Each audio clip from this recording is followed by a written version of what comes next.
ఇప్పుడు family background ఏంటి? మీ మమ్మీ డాడీ ఎవరైనా సిబ్లింగ్స్ ఉన్నారా? అక్క ఉన్నది, daddy electrician, okay.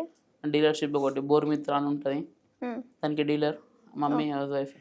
House wife. మీ అక్క? అక్క బీటెక్ ఫైనల్ ఇయర్ ఇప్పుడు. ఓకే. మీ అక్క కూడా ఏం చెప్పదా? అరే ఇలా చదువుకోవాలి చదువుకోవాలి చెప్తుంది, నువ్వు అందరు డౌట్స్ ఉంటే చెప్తారు. వెళ్ళి అడగడం? మా అక్క వేరే కాలేజ్, నేను వేరే కాలేజ్. మా అక్క హైదరాబాద్, నేను వరంగల్. ఇద్దరు హాస్టలా? ఇద్దరం హాస్టల్. ఓకే. అంటే నార్మల్గా ఇంటి దగ్గర ఏదైనా ఫెస్టివల్కి పండగలకి కలుసుకున్నప్పుడు అరే ఎలా చదువుతున్నావు, మార్క్స్ ఏమో అందరు అడుగుతారు. మరి ఏం చెప్తావు? చెప్తా, మంచిగా చదువుతున్నా. మంచిగా. అంటే ఒకసారి నీది ఏంటి, నీ మార్క్ లిస్ట్ ఏంటో కొంచెం మాకు చెప్తావా? మాకు ఫస్ట్ ఇయర్లో ఎలా వచ్చినాయి?